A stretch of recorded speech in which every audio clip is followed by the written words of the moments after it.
Okay, so now we'll leave the world to Rong Chen from Cambio that is going to talk about, do you remember these bubbles we were talking about?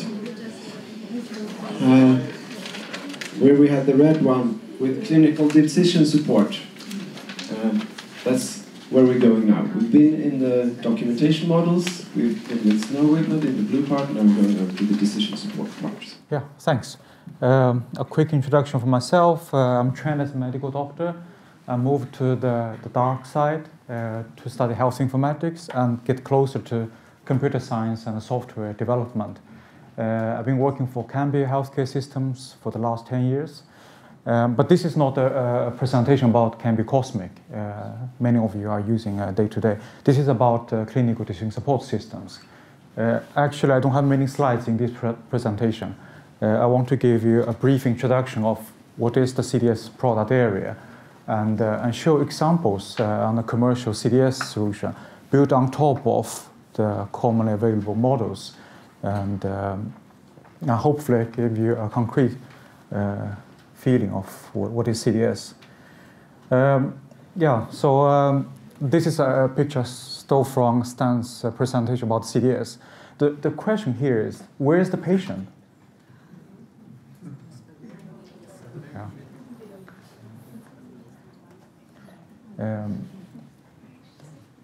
If you look at the picture, you have all this complexity of modern medicine, and this is actually intensive care unit about newborns.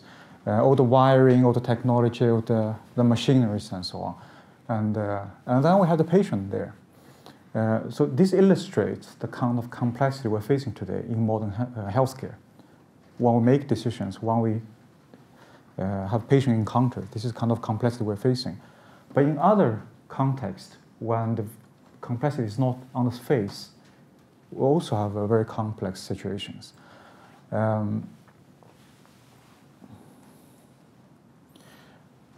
Those are the statements from some of our pioneering figures in health informatics. And those are not new. They have been made roughly 10 years ago. So the main idea here is that as a human being, we have a limitation in decision making. And we cannot rely on human effort to make consistent decision at every encounter. And the fact is, the breadth and the depth of medical knowledge is increasing so dramatically. We cannot rely on human effort to keep up to date all the time. So this is the basic assumption when we start work with clinical decision support product area. And this is effort we started about 4 and 5 years ago at Cambio. This is a simplification of a healthcare domain. In fact, I used this in my PhD study at the Linköping University. The central idea is that if you look at healthcare, we can roughly see it as 3 subdomains. We have the research, where we discover new knowledge or updates of existing knowledge. Then we have the education or continuous education part, where the knowledge is gradually disseminated through here and reach the practitioner. And this is the corner where care is given to patient at encounters. And the fact about this is that there are continuous iteration of the information and the knowledge in the 3 subdomains. But we need to utilize the information generated as part of the caregiving for ongoing research, find new insight and new updates.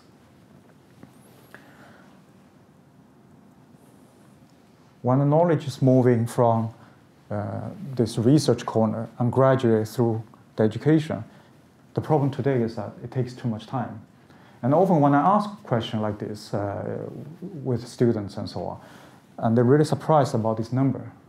It takes 17 years for average knowledge, for the latest knowledge to reach majority of care providers. Is that a surprise to some of you? Yes. Yeah. And for me, this number might differ, from area to area, from cardiology, oncology, and so on. But the depressing thing is about the units. It takes years for the knowledge to reach the practitioner. And that's not the problem. There are actually more problems here. Even though the care providers are aware of the latest knowledge, we're still facing the limitation in decision-making as a human being.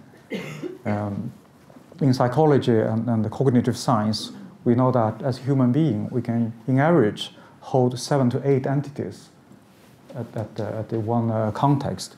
So it's very difficult to be aware of all this evidence-based knowledge and apply those knowledge at a patient-specific context in order to make concrete and consistent decision with high quality. And this is actually the classical area of decision support systems. And here we have lots of research and work on alerts, reminders, and checklists and these things. It's about improving decision-making, facilitate decision-making.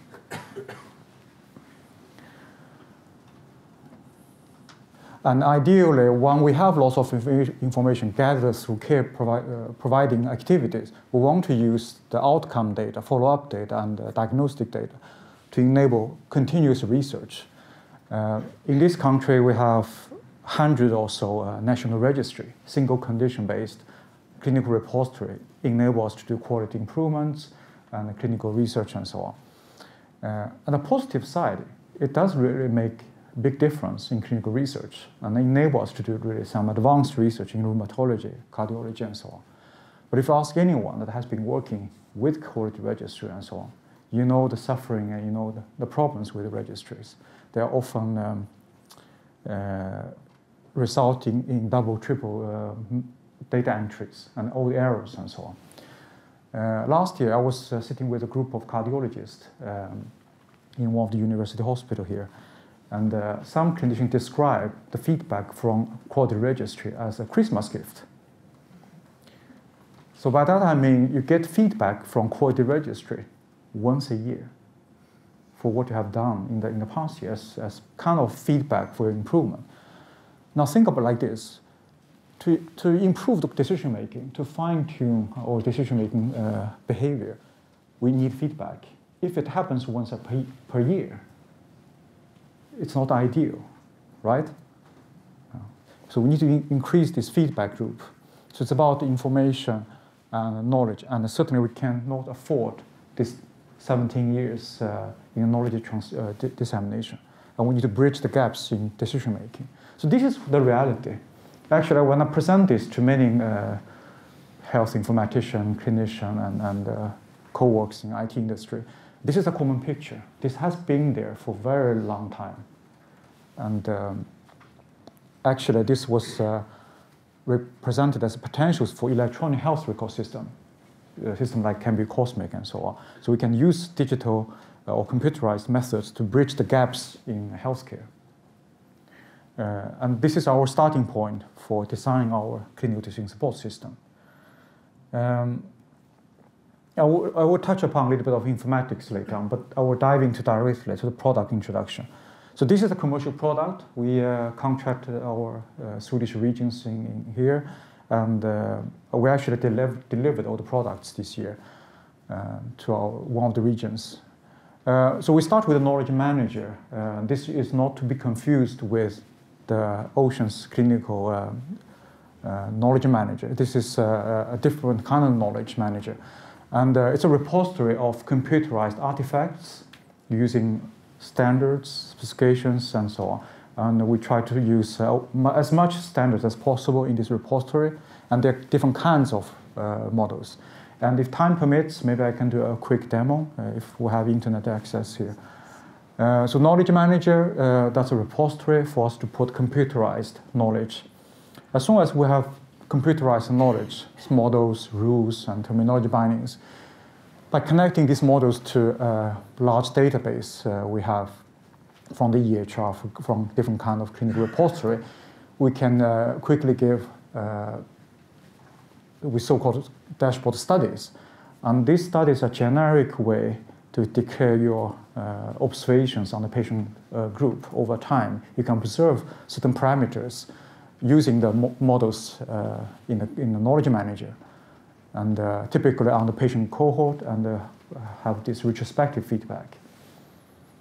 With the same informatics models, it's possible to develop specific clinical decision support applications for intervention. And the idea here is for each app, each application, it's a specific clinical process, specific clinical context.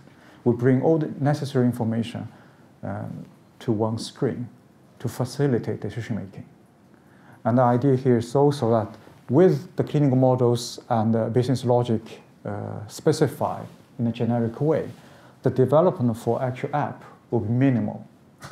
It's about adapting to certain EHR applications and minimal level programming. And the way we run the apps is it's embedded in the target EHR system or EPR system as native applications. And the purpose is for patient-specific decision-making in the real time. So having both of them, one for monitoring from a retrospective view and the other for intervention, we put together a closed-loop feedback system for healthcare improvement using lightweight technology and standards. So this is not about theory, actually. This is a real product. We have commercialized, we have implemented, we have delivered the products towards the 8 regions in Sweden. So now I'm going to talk a little bit about the informatics behind the systems, and that's relevant for this workshop. As I said, about 4 or 5 years ago, when we start to look at clinical decision support as a new product area at Cambio, we come up with a list of requirements. And our philosophy is always, if we can reuse, we will not invent it in-house. And we come up this kind of requirement that makes sense to us as an international player. I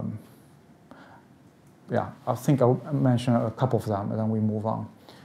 First couple of requirements is about we need a machine-readable format for us to express clinical rules in a way it's independent from natural language and local terminology, and allow us to deploy to any EHR systems.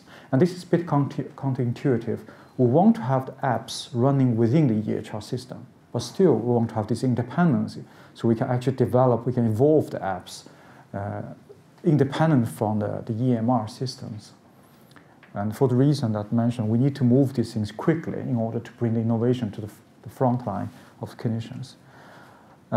It's coherent and it's reusable. And there, I think the requirement is not different from that on archetypes. We want to build so-called building blocks, enable us to make more complex applications over time and maintain these models together with larger communities. So sharing and reusing and collaboration is vital in this product design. Any comments or quick questions so far? No? Good. This is a diagram from one of Alan Rector's paper. Alan Rector is a professor in computer science with a medical doctorate degree. I think he's from Manchester University. He's one of the pioneers in clinical decision support system and health informatics in general. And lots of our work actually were inspired from his and his colleagues' work. So the basic idea of this model, I think actually this is the same model you used in the introduction. It's a bit twisted version of this one, or this one is a twisted one of that one he used. Thanks. So if you're a doctor and then doing a PhD in computer science, you get an Alan Rector. Please do. So the basic idea is that if you want to do a bit of reasoning, inference in healthcare domain, you need to deal with 3 models. And of course, this is simplified version. There are many more kinds of models. But let's start with the 3 principal models. So the first one is information model. It's about instance, the patient, the measurements, and the disease, and so on. And in this case, this was from 2001, and currently this is commonly understood as EHR domain. So here we have very good approximation or abstraction of the area, and this is the archetypes. And in the concept model, or later known as ontology, we have different classification, terminology system, and so forth. And currently in production system, we use a lot ICD-10 and the ATC codes for drugs, and then SNOMED City is coming on its way. So the question was about this area, the inference model. And to understand this model, it's important to realize this is so-called background knowledge of medicine. So if you come through medical school, you pick up lots of things in human anatomy, disease, all this kind of foundational knowledge. So those things are relatively stable. They change, but very slowly. And there are lots of international collaboration on such systems. And this is the fast-evolving part. How you treat heart failure patients, how you prevent stroke in atrial fibrillation, and so on. So this is about fast-moving knowledge. It's there we have some problems in health informatics. We kind of lack of a common way to express clinical rules that we can utilize other models in a nice way. At least when we started with the GDO work about 4 or 5 years ago, that was our conclusion. And to be fair, there are many models already in this area, meaning a guideline and representation language, but none of them actually meet the requirement we put forth in the previous slide. And that's the reason we actually invented guideline definition language. As I said before, our philosophy is always try to reuse if there's something good enough. Otherwise, we do something as minimal as we can. So the design approach in the so-called guideline definition language is that we want to group 3 things together: logic, clinical models, and terminology systems. So basically it's about putting pieces together and still create this reusable thing, models we can use in different kind of CDS applications. It's actually not very complex. The design itself is just a handful of models. In the UML diagram, the main models are really simple. And we have the formal language for expressing them and so on. And then we try to use established industry rules engine language for actual runtime execution. I think it was in 2013 we decided to publish this specification through openEHR as an openly available specification. And my colleague Iago has implemented open source Java implementation of the GDO language, both the engine and the editor. It's quite a considerable amount of work, and we decided to open source it. So it's both free and openly available. And now this is gradually becoming part of the core openEHR specification. And it's going through this trial use, the different stage. It's not final, but it's in the trial use and so on. To my knowledge, I mean, we're not the only one vendor commercializing the CDS application on top of GDL. I think in Norway, our competitor is also implementing GDL-based CDS applications. And there are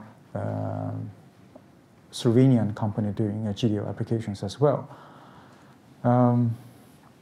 So this is about the level I want to tell you about on the informatics side of things.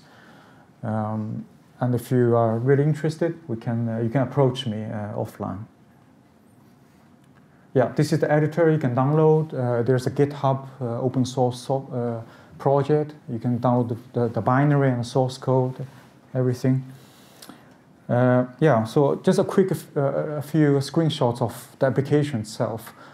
So this is the knowledge manager. This is, again, not to be confused from the foundation clinical knowledge manager. The purpose of this product is mainly for runtime use, for reviewing and indexing and publishing knowledge artifacts in different models, different formats, archetypes, templates, terminology bindings. And we are also working on all the sets and scenarios and so on. And the old apps and the studies, dashboard studies, they're published in this way, so that they are maintained outside software. And they are done in a way that we can deal with natural language pretty easily. This is the dashboard. This gives a retrospective feedback of production system. Depends what kind of rules or kind of criteria you want to put forward. And it's a very generic product. Depends what kind of models you have in Knowledge Manager. because of the mapping and so on. You can actually follow this up quickly. And in the Swedish installation now, where the feedback delay is 1 day.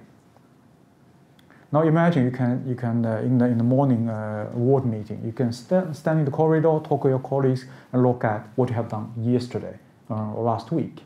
You don't have to wait a year to get feedback. This is tremendous improvement in terms of feedback. And there's no, once the integration is done, the mapping is there, you can get this feedback automatically onwards.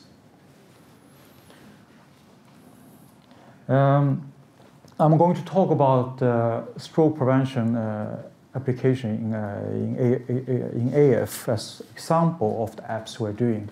And there are a few more apps we're developing at the moment. But this is the one we have released to the Swedish customer group. And we got acceptance now from Östergötland. And next month, they're going to start a clinical trial, a randomized study using this CDS application. So AF is a common arrhythmia in the heart, quite high prevalence in the elderly population. And the problem with AF is that it causes strokes. Without intervention, it causes a very severe form of stroke and quite subtle. And it's a huge damage to society and the families. And we do know effective treatment in stroke. There are proven treatment in AF, in stroke prevention in AF. And 2013, we know there's a study indicate the compliance is about 42% nationwide. And there's a statement from the government, they want to increase the compliance to somewhere around 80%. So even we're talking about 75% compliance on a national level. We can potentially prevent 3,000 strokes every year in this country.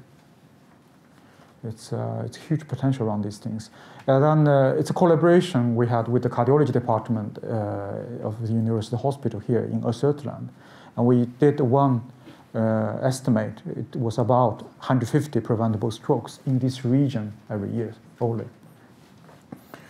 I have one slide to highlight what kind of changes we're facing. And this actually occurred during the course of the study of our project. So this is the guideline, baseline from 2010 version of the European Society of Cardiology guideline for AF management. There's a Swedish translation, and there's something called ChartBask. It's a risk stratification tool combining risk factors, age and gender, in order to estimate the risk of having stroke for the patient. And based on this risk factor, the guideline recommends treatment. So from the 2010 version of the guideline, it recommends warfarin or aspirin as effective treatment, only in 2010. Now, what has happened during the project is that in the 2012 focused update, I think it was actually below 2 years in difference, aspirin is no longer recommended as effective treatment because of randomized study proving that aspirin doesn't protect patient enough, but cause same amount of bleeding. You see, the treatment of stroke prevention is a balance between bleeding risks and efficacy in stroke prevention. And because of the randomized studies, the evidence showed that, okay, we need to recommend so-called NEWACs, new anticoagulants, and warfarin. And that has changed within 2 years.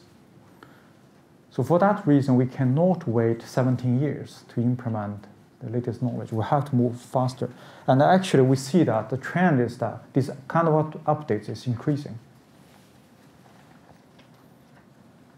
Here's a short video demonstrating how the apps looks like. This is actually running, the app running as an embedded application within Cosmic. So here you get alert from, maybe it's too quick. Did you see the alert? So this is the app, the main window of the app. You have the risk factors pre-populated based on the data from the EHR system, Cosmic. But as a clinician, you can also adjust the diagnosis based on what you know about patient. The risk scores are calculated automatically, and the risk for the stroke in the coming year. And this is recommended drugs. And here is about documentation of the clinical decision. Either you follow or not follow the guideline, or you can postpone the decision making. If you choose to deviate, you have to specify the reason why you want to deviate. again, it's about bringing all the information necessary for that decision making, and link patient-specific information to the latest guideline. Was it too fast? No. Okay. So this is the alert I talked about. Actually, the alerting logic is quite complex, but main part of that is about compliance checking. It's not alerting for every AF patient. It's about a non-compliant treatment and no document deviation. So you get this alert. Once you click on that alert, you get the full app window. So the app is designed for stroke prevention in the AF using the national or the European guideline. And there are lots of logic here and lots of structure, and they are driven by openEHR archetypes and rules. And the best part is that you use the app, you receive some help in decision making, and once you document in what you do with the patient after review, this app will generate a structured documentation for you.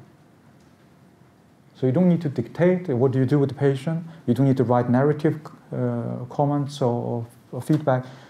You actually follow the app with this flow, and the app will generate structured documentation. And then we can use the structured input for the feedback loop for generating the views in the dashboard. So it's a complete flow. We actually put the models in the first place to guide, to kind of bring the doctors through the documentation, decision making, and so on. Then we generate feedback for them. And once the guideline has evolved, and what kind of data model has evolved, we have a single place to change in the KM, and that will change the behavior in the app and the documentation, and also the feedback. Also last year, TLV, it's a governmental agency specializing drug benefits and analysis. They did first ever software analysis, and they took our clinical CDS as example. So this is just a summary from that report. And here they kind of estimate from a population of 100,000, if the compliance only changed 10%, it will be a 6 million cost saving. So it's and this is just one app, one clinical area. There might be hundreds of them or thousands of them. And today, it's not that we are lack of knowledge, so we need to go through, data mining and so on. They are knowledge. The problem is that we're not following the evidence. We're not following national guidelines. The dissemination is too slow. Yeah. So actually, I'm ahead of the time now. So this is a quick summary. I mean, the CDS product area that we have developed so far is a completely separate product offering from Cambio Cosmic. It's independent of the EHR. And because of using strong informatics open standards, it's open and very flexible. And I think this is an important message for this workshop. Probably get a feeling of a sense of collaboration and sharing and so on. And this is hugely important for us to build sustainable CDS applications, because no single organization on earth can actually develop all the apps, all the studies necessary in healthcare. It's simply impossible. Not even Google and Microsoft can achieve that. Therefore, it's very important we start with the same foundation, same informatics, and we deal natural language in a nice way. We can actually share the logic. We can share the modules across organizations. And this week, I just see Michael's here, and we're visiting Intermountain Healthcare this week to discuss possible sharing between Sweden and the US, particularly in this area, using strong informatics. I hope this gives you a good overview of our CDS applications. Do we have time for some questions? Yes. Now you should have some questions. About those 17 years or whatever. Yeah. And as I understand it, right now it takes time to move an entire electronic health record from proprietary to openEHR, for example. But you've started with the CDS using this technology, and you kind of map over things to this, and then after a while shifting over the rest of the system, hopefully. Yeah. Questions?